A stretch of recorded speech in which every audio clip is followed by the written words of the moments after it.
राधे राधे जी। कैसे हैं आप सभी लोग? आप सभी लोग स्वस्थ होंगे, कुशल मंगल होंगे। आप सभी के स्वास्थ्य और कुशल मंगल की कामना मैं ईश्वर से करती हूँ कि आप सभी लोग स्वस्थ रहें और कुशल मंगल रहें।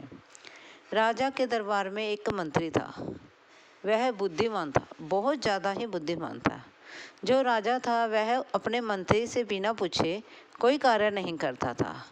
वह सारे कार्य राजा जो है मंत्री से पूछे बिना नहीं करता था, इसलिए दरबार में सभी लोग उस मंत्री से जलते थे। एक दिन राजा कहता है, मंत्री तुम तो इतने ज़्यादा बुद्धिमान हो, लेकिन तुम्हारा पुत्र जो है वह ना समझ है, उसे समझ नहीं है। मंत्री ने पूछा, क्यों राजन, तुमने ऐसे क्यों कहा? मेरा पुत्र तो बहुत समझदार है। राजा कहता है, नहीं, तुम्हारा पुत्र मूर्ख है, वह समझदार नहीं है। राजा ने पूछा, मंत्री ने पूछा, वो क्यों?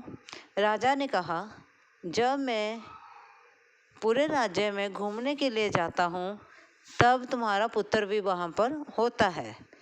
मैं बहुत सारी मोहरें लेकर जाता हूँ और मैं हर रोज की तरह उससे पूछता हूँ, सोना ज़्यादा कीमती होता है या चांदी? वह कहता है चांदी, और मैं उसे चांदी की मोहरें दे देता हूँ और वह चला जाता है।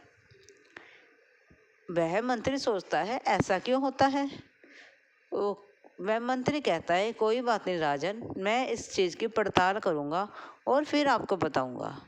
मंत्री घर जाता है, पुत्र से बात करता है, हे बेटा, क्या बात है? राजन ऐसे बोल रहे थे।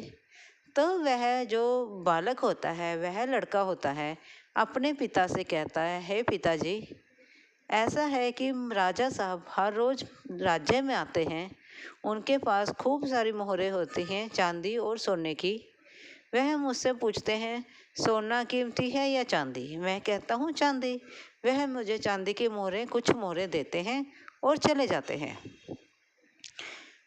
तो मैं वह मोहरें लेकर आता हूँ और फिर अपने संदूक में रख देता हूँ।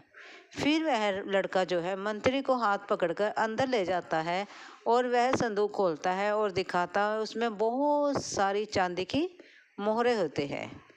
और फिर वह अपने पिता से कहता है, पिताजी, अगर मैं राजा को ये कहूँगा कि सोने की मोहरें कीमती हैं तो वह मुझे सोने की मोहरें दे देते और मेरा नुकसान हो जाता। मुझे कुछ मोहरें चांदी की और चाहिए यह संदूक को भरने के लिए, इसलिए मुझे चांदी की मोहरें ज़रूरत है, तो मेरे लिए तो चांदी ही कीमती हुई, इसलिए मैं वह उत्तर चांदी में देता हूँ। तब मंत्री जो है सारी बात समझ आता है। तब वह जाकर अगले दिन राजा को राजमहल में यह बताता है और सारी घटना बता देता है। तो राजा इस घटना पर कुछ विचार करता है और कहता है, मंत्री, बात तुम्हारी सही है, तुम्हारा बेटा तो तुमसे भी ज़्यादा बुद्धिमान है।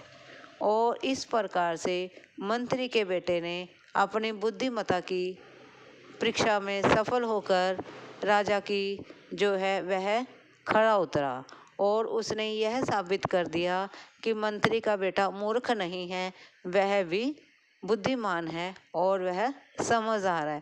क्योंकि हमें जिस चीज़ की ज़रूरत होती है हमारे लिए तो वही कीमती है।